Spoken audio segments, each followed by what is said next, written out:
ప్రభువైన యేసుక్రీస్తు నామమున హృదయపూర్వకమైన వందనాలు తెలియజేసుకుంటూ ప్రార్థన సహాయం చేసుకొని కొన్ని మాటలు మనం ఆలోచన చేద్దాం. ప్రార్థన.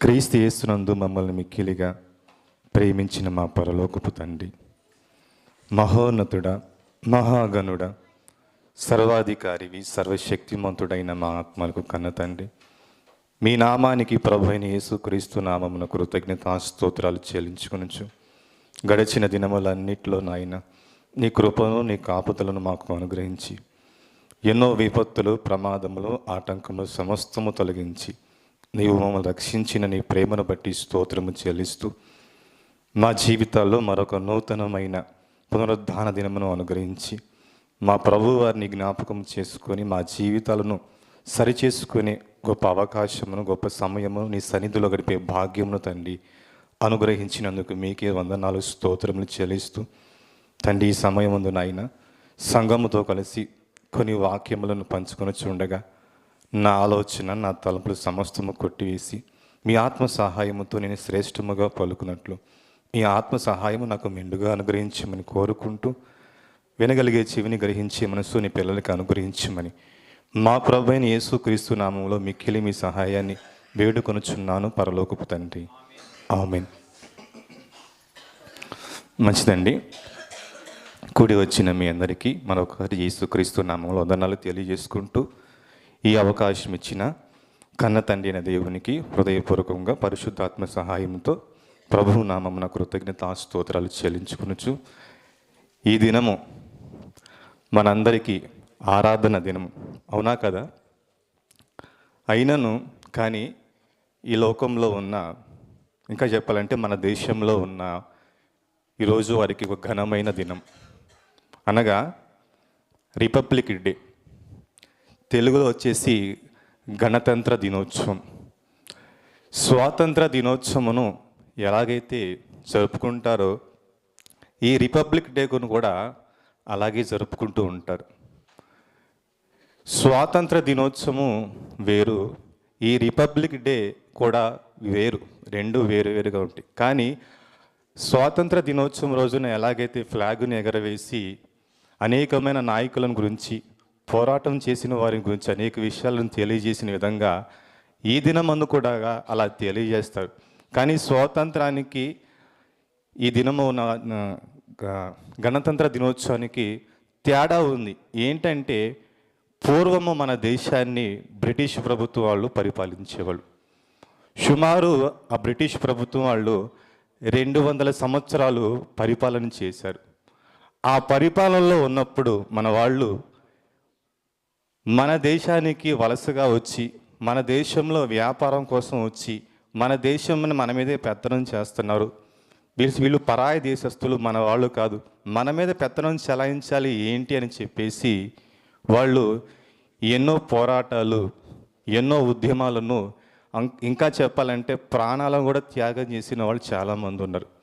ఎట్టకేళ్ళకి మొత్తానికి ఇలా చేసి వాళ్ళు ఉద్యమాలు చేసి ఆ బ్రిటిష్ ప్రభుత్వాన్ని మన మధ్య నుంచి వాళ్ళని వెలివేయాలి, మనల్ని మనమే పరిపాలించుకోవాలని ఎన్నో ప్రయత్నాలు, ఎన్నో పోరాటాలు చేసి చివరికి స్వాతంత్రం వచ్చింది. అయితే స్వాతంత్రం అయితే రాగలిగింది, కానీ ప్రజలను పరిపాలించడానికి మంచి చట్టం అనేది లేదు. అయినను ఆ కాలంలో బ్రిటిష్ ప్రభుత్వం ఏర్పాటు చేసిన చట్టాలే ఇంకా అప్పటికి అమల్లో కొనసాగుతూ ఉన్నాయి. అయితే అప్పుడు ఆ నాయకులు ఉన్నవాళ్ళు, ఆ కాలంలో ఉన్న నాయకులు ఆలోచన చేసి పరాయి దేశస్తులు మన దేశంలో మనల్ని పరిపాలించకూడదు అని ఆలోచన చేసినప్పుడు, ఇంకా వాళ్ళ చట్టం మనల్ని పరిపాలించడం ఏంది, మనలను మనమే పరిపాలన చేసుకోవాలని ఒక రాజ్యాంగం మనకు కావాలి. ఈ రాజ్యాంగము మన దేశ ప్రజలందరికీ సమన్యాయం కల్పించాలి. ప్రజలు కోరుకున్న విధంగా ఈ రాజ్యాంగాన్ని స్థిరపరచాలి, ఈ రాజ్యాంగాన్ని రాసి అమల్లోకి తీసుకురావాలని ఆనాడు ఉన్న నాయకులు కానీ, ముఖ్యులు కానీ, ప్రతినిధులు కానీ ఎంతోమంది ఎన్నో ప్రయత్నాలు చేసి ఆయా దేశాలలో ఉన్న రాజ్యాంగాలన్నిటినీ పరిశోధన చేసి వాటిలో మంచి మంచి ప్రాముఖ్యమైన హక్కులను ఏర్పాటు చేసుకొని ఈ రాజ్యాంగం అనేది రాయబడింది. ఈ రాజ్యాంగానికి ముఖ్య అతిథి డాక్టర్ అంబేద్కర్ గారు. మనందరికీ తెలిసిన వ్యక్తి, బాగా పరిచయం ఉన్న వ్యక్తి, మనం చూసిన వ్యక్తి అంటే యూట్యూబ్లో. అయితే ఈ రాజ్యాంగాన్ని అమలుపరిచిన దినమే ఈ నెల జనవరి 26 చెప్పుకున్న ప్రకారంగా రిపబ్లిక్ డే. ఈ రిపబ్లిక్ డేన ఏం చేస్తారంటే స్వాతంత్ర దినమున ఎలాగైతే చెప్పుకుంటూ ఉంటారో సేమ్ ఇలాగే ఒక జెండాను మనం మామూలుగా ఎగరవేసుకొని అనేకమైన ప్రముఖుల గురించి తెలియజేస్తూ ఈ రాజ్యాంగం మనకు ఇవ్వడానికి ఎంతమంది కష్టపడ్డారో, ఏం చేశారో, ఎలా కష్టపడ్డారో అని అనేకమైన విషయాలను గురించి తెలియజేస్తూ మామూలుగా మిఠాయిలు పంచుకొని వెళ్ళిపోతూ ఉంటారు. కేవలం ఇది సంవత్సరానికి ఒకరోజు మాత్రమే చేస్తారు. ఇంతకీ ఈ రాజ్యాంగం వలన ఏం కలిగిందంటే, ఈ రాజ్యాంగం వలన చాలా వట్టికి ఈ దేశంలో ఉన్న ప్రజలందరికీ మేలే కలిగింది. ఒకప్పుడు చాలా విధులు కట్టడలు ఉండేవి, అవి మనుషులకు అనుకూలంగా ఉండేవి కాదు. కానీ ఈ రాజ్యాంగం రావటం వల్ల ప్రతి మనిషికి స్వాతంత్రం వచ్చింది. ప్రతి మనిషికి అన్ని హక్కులు ఉండాలి, తేడాలు, భేదాలు, తారతమ్యాలు ఏమీ ఉండకూడదని చెప్పేసి ఈ నాయకులంతా కలిసి ఈ రాజ్యాంగాన్ని ఏర్పాటు చేశారండి. ప్రభునందు ప్రియులారా, ఈ రాజ్యాంగం వలన మనకి మేలే జరిగింది. చాలా వాటికి ఖచ్చితంగా మనం చెప్పుకోవాల్సిందంటే మనకి మేలే జరిగింది. అయితే వీటన్నిటికంటే మనము చరిత్ర కనుక కొంచెము ఆలోచన చేయగలిగితే, చరిత్రలో క్రీస్తు పూర్వము కనుక మనం ఆలోచన చేయగలిగితే, ఏమండి, ఈనాడు మన కళ్ళ ముందు ఎన్నో దేశాలు కనపడుతున్నాయి, ఎన్నో దేశాలకు ఎన్నో రాజ్యాంగాలు కనపడుతున్నాయి. ప్రతి దేశానికి ప్రతి రాజ్యాంగం కనపడుతుంది, ప్రతి చట్టము కనపడుతుంది, ఎవరిని వారే పరిపాలించుకుంటున్నారు. కానీ క్రీస్తుకు పూర్వము ఈ ప్రపంచాన్ని అంతటినీ రాజులు పరిపాలించారు. ఆ రాజులు ఎవరంటే 4 మహా సామ్రాజ్యాలు. దానియేలు గ్రంథంలో చెప్పబడ్డ ఆ మహా సామ్రాజ్యాలు మీకు తెలిసిన విషయం.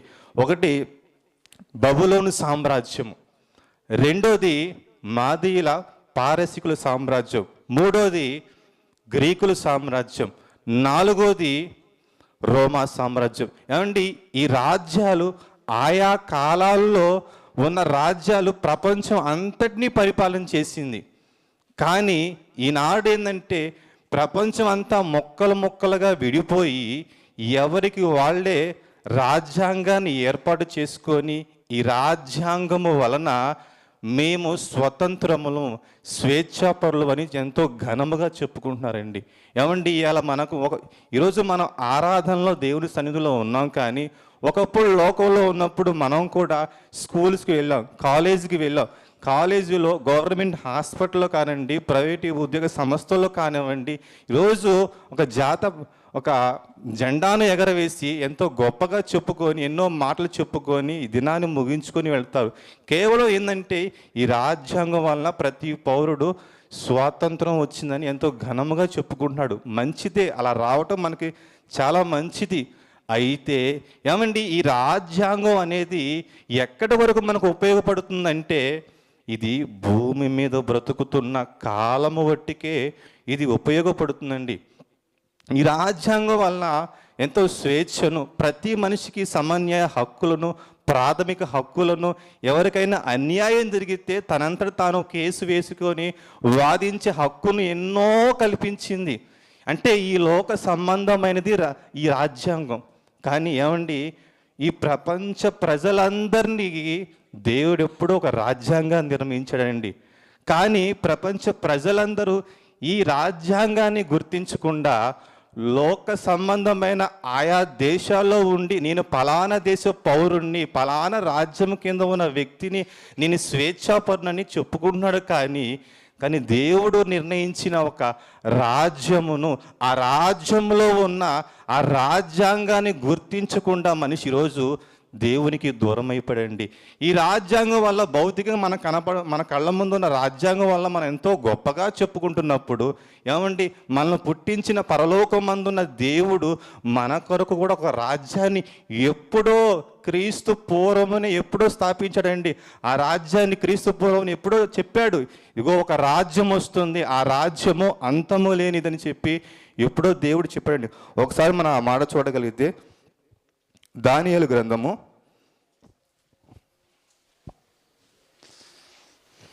2వ అధ్యాయము 44వ వచనము 45వ వచనం అండి. ఆ రాజుల కాలములు అంటే ఇందాక నేను చెప్పిన 4 రాజ్యాలు పరిపాలించిన రాజుల కాలంలో పరలోకమందున్న దేవుడు ఒక రాజ్యము స్థాపించెను, దానికి ఎన్నటికి నాశనము కలగదు. ఆ రాజ్యము దాన్ని పొందిన వారికి గాక మరి ఎవరికి చెందదు. ఏమండి, దేవుడు స్థాపిస్తారు అని చెప్పిన రాజ్యానికి అంతం ఉందా? లేదంట. కానీ మన కళ్ళ ముందు కనపడుతున్న ఈ రాజ్యాలు ఉంటాయా? శాశ్వతంగా ఉండవు. ఏది ప్రాముఖ్యమైంది? దేవుడు స్థాపిస్తానని చెప్పిన ఒక రాజ్యము, అది ఆత్మ సంబంధమైన రాజ్యం. ఆ రాజ్యానికి ఎన్నటికీ నాశనం ఉండదంట, యుగ యుగములు ఉంటుందంట. కానీ మన కళ్ళ ముందు కనపడుతున్న ఈ రాజ్యాంగం, ఏమండి, ఈ రాజ్యాంగం గురించి నేను తప్పు చెప్పట్లేదు. ఈ రాజ్యాంగం వల్ల ఎంత మేలో, దేవుడు స్థాపించిన రాజ్యంలో ఉన్న రాజ్యాంగం ఎంత మేలు అని చెప్పి దాని గురించి మీకు చెప్పాలని ఆలోచన చేస్తున్నా. అంటే భౌతికంగా మన కళ్ళ ముందు కనపడుతున్న ఇంకా ఉదాహరణకి మన భారతదేశ రాజ్యాంగం అండి ప్రపంచంలో ఉన్న దేశాల కంటే మన భారతదేశ రాజ్యాంగం చాలా గొప్పదండి. ఎందుకంటే ప్రముఖులు, ఆనాడు ఉన్న కాలంలో ఉన్న ప్రముఖులు, నాయకులు, ఇంకా ఎంతోమంది గొప్ప గొప్పవారు కలిసి అనేకమైన చైతన్యమైన కార్యక్రమాలు చేపట్టి ప్రజల్లోకి వెళ్ళి ప్రజల్లో ఉన్న సమస్యలను గుర్తించి ప్రజలకి అనుకూలమైన రాజ్యాంగం రాయాలని నిర్ణయించారండి.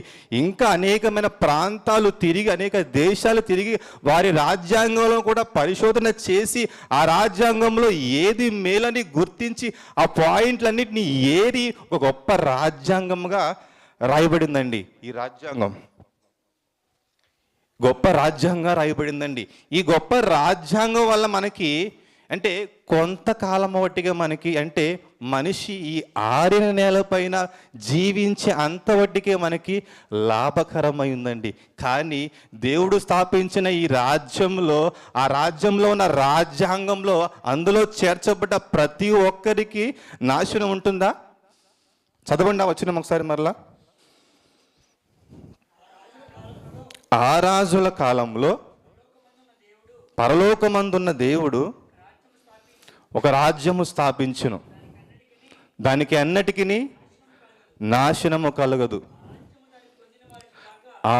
ఆ రాజ్యం అంట దాన్ని పొందిన వారికి గాక మరి ఎవరికి చెందను. ఏమండి, ఆ రాజ్యము కొంతమందికి అని చెప్పాడు ఆ దేవుడు? ఏమన్నా అందరికీ, ఎవరైతే ఇష్టపూర్వకంగా పొందుతారో ఆ రాజ్యంలో అందరూ చేర్చబడతారు.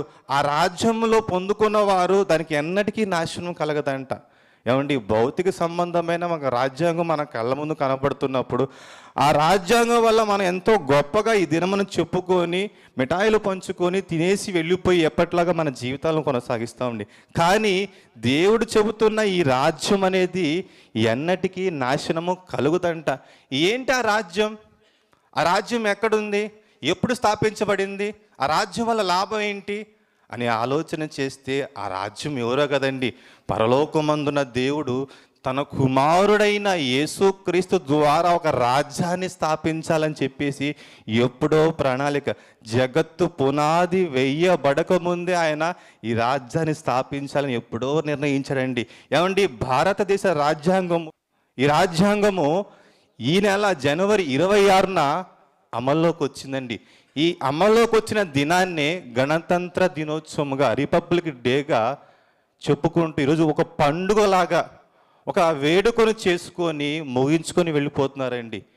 కేవలము మన కళ్ళ ముందు కనబడుతున్న ఈ రాజ్యాంగం వల్ల మనకి ఇంత లాభం కనబడుతుంటే, దేవుడు ఒక రాజ్యాన్ని స్థాపించి ఆ రాజ్యంలో ఒక రాజ్యాంగాన్ని పెట్టి ఆ రాజ్యాంగం అందరూ పాటిస్తే దానికి ఎన్నటికీ నాశనము కలగదని చెప్తున్నాడండి.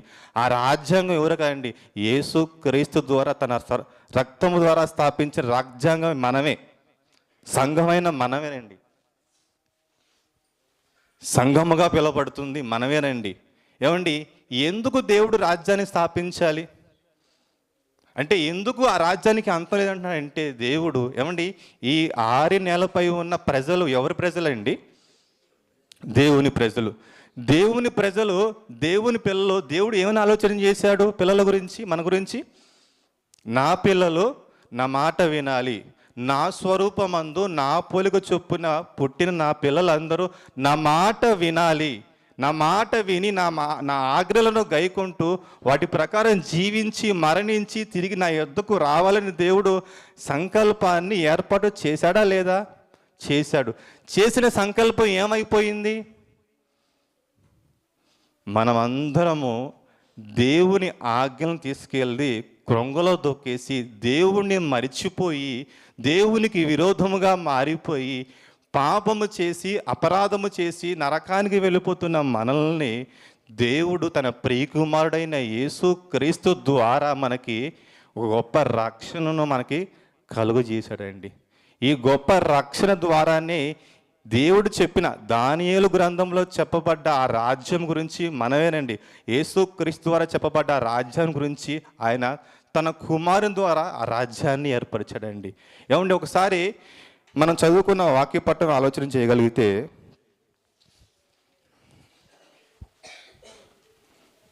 హెబ్రీ పత్రిక 2వ అధ్యాయము 14వ వచనం దగ్గర నుంచి అండి.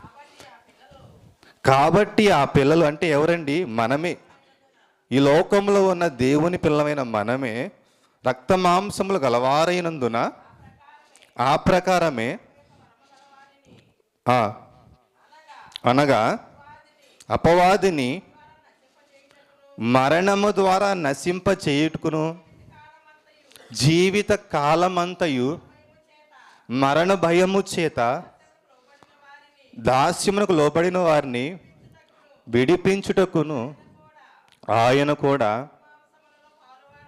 రక్త మాంసములో పాలివాడును. ఏమండి, దేవుని పిల్లలుగా పిలువబడుతున్న మనము చెడిపోయి మనం పాపము చేసి నరకానికి వెళ్ళిపోతుంటే దేవుడు తన ప్రియకుమారుని పంపించి తన ప్రియకుమారుని ద్వారా మనకి తన రక్తము ద్వారా, తన దేహము ద్వారా, తన ప్రాణ త్యాగము ద్వారా మనకి పాప క్షమాపణను కలుగజేసి మనకు గొప్ప రక్షణను ఇచ్చాడండి.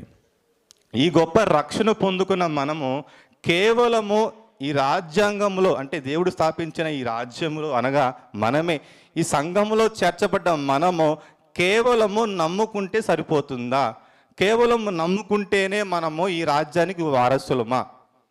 ఇప్పుడు రాజ్యాంగం స్థాపించబడింది, ఈ రాజ్యాంగాన్ని పాటిస్తే హక్కులు చెల్లుతాయా? పాటించకపోతే చెల్లుతాయా? పాటిస్తే చెల్లుతాయి. భౌతిక సంబంధమైన రాజ్యాంగంలో మనం చేర్చబడినప్పుడు దానివల్ల మనం ఎన్నో స్వేచ్ఛను పొందుకున్నప్పుడు మరి దేవుడు కూడా స్థాపించిన ఈ రాజ్యంలో మనకు కూడా ఒక రాజ్యాంగం ఇవ్వబడింది. ఏంటి ఆ రాజ్యాంగం అంటే క్రొత్త నిబంధన చట్టమే. ఈ క్రొత్త నిబంధన చట్టం వల్ల ఏమైపోతున్నాం మనందరంటే శాశ్వతంగా పరలోకంలో ఉన్న కన్న తండ్రి ఎద్దుకు మనం చేరగలుగుతున్నాం. ఏమండి, ఒక దేశం ఇలా సముద్రంలో ప్రయాణం చేస్తూ ఉంటారు. సముద్రంలో ప్రయాణం చేస్తున్నప్పుడు వాళ్ళకి మ్యాప్ ఏముంటుంది?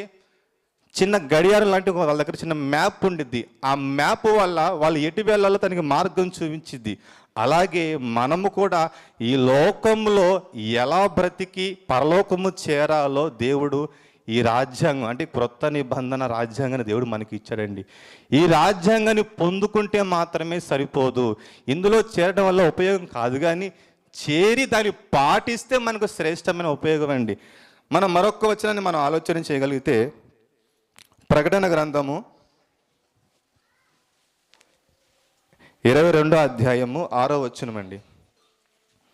ఏమండి, కేవలము మనము యేసుక్రీస్తు వారు నమ్ముకున్నంత మాత్రం మనకి లాభము కనిపించదు, కానీ నమ్మి ఏం చేస్తే లాభమో చెప్తున్నాడండి ఇక్కడ. మరియు ఆ దూత ఇలాగు నాతో చెప్పెను, ఈ మాటలు నమ్మకములను సత్యములై ఉన్నవి.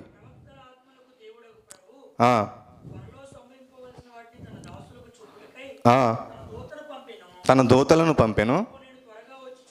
ఈ మాట చాలా బాగా వినండి. ఇదిగో నేను త్వరగా వచ్చుచున్నాను. ఈ గ్రంథములో ఉన్న ప్రవచన వాక్యములను గైకొనువాడు. ఏమండి, ఈ గ్రంథములు అంటే మనకు దేవుడు మనకు క్రీస్తు ద్వారా ఇచ్చిన ఈ క్రొత్త నిబంధన చట్టంలో వ్రాయబడిన మాటలను ఎవరైతే మనము గైకొంటారో వాళ్ళు ధన్యులని చెప్తుందండి. ఏమండి, మన కళ్ళ ముందు కనపడుతున్న ఈ దేశంలో ఉన్న మనము ఈ రాజ్యాంగాన్ని పాటిస్తే అది కొంతకాలం మట్టికి లాభమే. కానీ దేవుడు చెప్పిన ఆత్మ సంబంధమైన రాజ్యంలో చేర్చబడ్డ మనము, దేవుడు ప్రతి మనిషికి ఒక రాజ్యాంగాన్ని ఇచ్చాడండి. ఇదే ఈ గ్రంథమే, ఈ పరిశుద్ధ గ్రంథమే. ఈ పరిశుద్ధ గ్రంథంలో ఉన్న ఆజ్ఞలను గైకొన్నవారు నిత్యము వాళ్ళు ఎప్పుడూ కదలకుండా ఉంటారండి. ఇందాక ప్రారంభంలో మనం చెప్పుకున్నట్టు దానియేలు గ్రంథంలో ఉన్నప్పుడు ఆ కాలం మందు దేవుడు ఒక రాజ్యాన్ని స్థాపిస్తాడు. ఆ రాజ్యము దాన్ని పొందుకున్న వారికి దక్కిద్ది. అందులో చేర్చబడ్డ వారికి ఎన్నటికీ నాశనము లేదంటే ఆ పరిశుద్ధ గ్రంథంలో ఉన్న మాటలను, అదే రాజ్యాంగం. దేవుడు ఏమండి, ఇప్పుడు రాజ్యాంగం మన కళ్ళ ముందు కనపడుతుంది కదా. మన ప్రపంచంలో ఎన్నో దేశాలు ఉన్నాయి కదా. ఎన్ని దేశాల్లో ఉన్న అన్ని దేశాలకు వాళ్ళు నిర్ణయించుకున్న ఒక రాజ్యాంగం ఉంది. అంటే ఎవరికి వారే నిర్ణయించుకున్న రాజ్యాంగం ఉంది. ఆ రాజ్యాంగం వల్ల కొంతకాలం మట్టుకే లాభాన్ని పొందుతున్నాడు. కానీ ఈ 6 నెలలపై ఉన్న ప్రపంచ ప్రజలందరికీ దేవుడు ఒకే రాజ్యాంగాన్ని నిర్ణయించాడు. ఆ రాజ్యాంగమే క్రొత్త నిబంధన చట్టం అండి. చాలామంది కేవలము దేవుడిని నమ్ముకొని ఏదో రోగాల కొరకు, ఇబ్బందుల కొరకు, సమస్యల కొరకు ప్రభువుని నమ్ముతున్నారు. కానీ ఈ రాజ్యము ఆత్మ సంబంధమైనది. ఈ ఆత్మ సంబంధమైన రాజ్యంలో చేర్చబడ్డ నాకు ఎప్పటికీ నాశనము కలగదు, మరణము తర్వాత కూడా నేను బ్రతుకుతాను, పరలోకము చేరుతాను విషయాలను మరిచిపోయి ఏదో నామకార్థులుగా కేవలము దేవుని సన్నిధికి వచ్చి పాస్టర్ గారికి కనబడితే చాలు, జై హింద్ అంటే వెళ్ళిపోవడం చాలనే ఉద్దేశంతో కనబడుతున్నారు. కానీ నేను చేర్చబడ్డ రాజ్యము చాలా గొప్పది. ఈ గొప్ప దాంట్లో నేను చేర్చబడ్డాను. ఈ అవకాశాన్ని నేను వినియోగించుకోవాలని ఈ మాటలను గ్రహించకుండా వాళ్ళు ఏవేవో మనసెక్కడో పెట్టేసి కేవలము దేవుని సన్నిధికి వస్తున్నారండి. ఏమండి, మన కళ్ళ ముందు కనబడుతున్న ఈ రాజ్యాంగం మనకు కొంతటిగా లాభమే. కానీ దేవుడు చెప్పిన రాజ్యాంగం ఎంత గొప్పదంటే చాలా గొప్పదండి. దానికి మనకు అర్థం కావాలంటే మరొక మాట మనం ఆలోచన చేద్దామండి. తిమోతి రాసిన మొదటి పత్రిక 4వ అధ్యాయము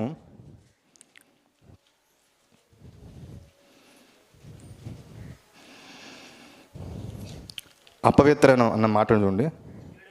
7వ వచనం. అపవిత్రములైన ముసల ముచ్చట్లు విసర్జించి దేవభక్తి విషయంలో నీకు నీవే సాధకము చేసుకునము. చదవండి.